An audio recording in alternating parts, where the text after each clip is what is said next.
आज मु सेयार करी ओडिशार बा ओडिया ऑथेंटिक रेसिपी जोटा कि ट्रेडिशनल वे रे माछ तरकारी खाइबा को बहुत भल लगे। भात सहित खाइबा को बहुत भल लगे एवं जो मैंने नॉनवेज प्रिय से तो बहुत इच्छा थी। Hello everyone, welcome to my channel. चलते स्टार्ट करवा माछ तरकारी। से प्रथम मु माछ नहीं ये आपरे एटा भाकुर माछ मुझे हल्दी गुंड लुण मर्च गुंड तेल टी देकी भलसे मैरिनेट कर देछि। गोटे पटे कड़ई रे तेल गरम है गोटे पर गोटे मो माछ को छाणी नहीं। आपड़ चाहिए माछ को टावर भाजी भी पारे सब पकईकी, बट मुझे छाणुची। छाणिले भी माछ तरकारी टेस्टा बहुत बढ़िया लगे।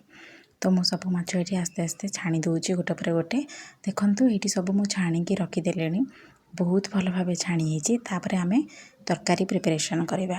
से गोटे कड़ई रे सोरिष फुटण देकी किछि पियाज पकईकी भल भाव लिटिल ब्राउन कलर है जाए भाजी देछि। तापर मुझे गोटे पेस्ट पकईची से मु क्लिपटा मु रेकर्ड करने को भूली जाइए। अदा रसुण सोरिष किछि जीरा आउ किछि टमाटो मिसेकी मु प्यूरी कर देछि।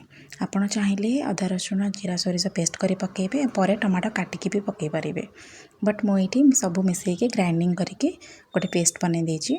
ताकू ये भलसे मिसई दूची गोढ़ई दूची जमती भलसे मिसीज। तापर मुझे स्वाद अनुसार हलदी गुंड मरीच गुंड और लुण भल भाव देकी भल भाव मिसेकी कषिदेवी मसलाटी को। ये आम सोरिष पकईचे से सोरिषटा बेसी कषिले टिके पितालिया लगी थाए। ताकू देखिए आप बेसी कषिबेनि घोड़े घोड़े जमती आम कषे नॉर्मल वे रे कषिबे जमती सोरिषटा पिता न लगे। कारण माछ तरकारी सोरिष बटा माछ तरकारी बहुत भल लगे खाइबापी। तो से कही रखुची आगुरी बेसी मसलाटा बेसी कषिबेनि सामान कषिबे जमती पिता न लगे। मुझे कषि दूची देखो जस्ट टिके तेल बाहरला पर्यंत मु जो टाइप देखुची से टाइप ही कषिबे। एतिकी कषिला परे बास आपणकर मसला रेडी हो गला। देखो ये टाइप ही टिके स्लाइटली तेल बाहरला परे टिके सुखिला भाया होगला परे कषिया रेडी हो गला। तापर आपण पानी पकईकी भल भाव मिसई देबे। मुझे पानी पकईली आपको जी क्वांटिटी आप झोल करने को चाहते आप तरकारी से ही पानी देबे। मुझे माछ को देखिकी ता क्वांटिटी अनुसार पानी देछि। पानी देला परे आपको भल भाव कवर करके 5 ରୁ 10 मिनट फुटई देबे।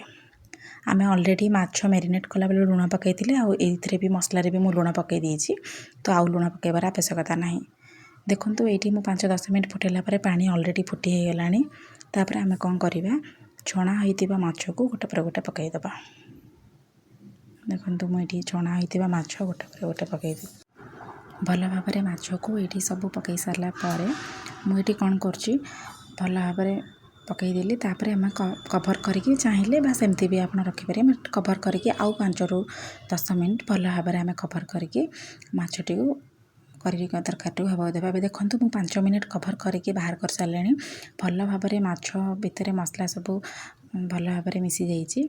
माछटी माछ तरकारी रेडी भी हो जाए। किसी करवार ना आप जस्ट चाहिए तो धनिया पत्र थी मुझे धनिया पत्र टिके नहीं गार्निश कर देछि। खाइबा को बहुत भल लगे माछ तरकारी धनिया पत्र पकईबे खाइबा को माछ तरकारी बहुत टेस्टी लगे। तो यही टाइप आप पकईदेवे। पकईला पर आ किसी करवार बहुत इजी वे रे बहुत सिंपल वे रे माछ तरकारी मुझे बनई देछि। आपन जदि छाणिबे तो जल्दी हो माछटी।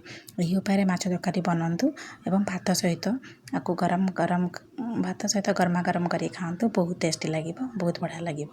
मुझे आपको पूरा भल भाव देखा माछ तरकारी है आपको जदि रेसिपीटी भल लगे ताले आप शेयर निश्चित भाव करेंगे।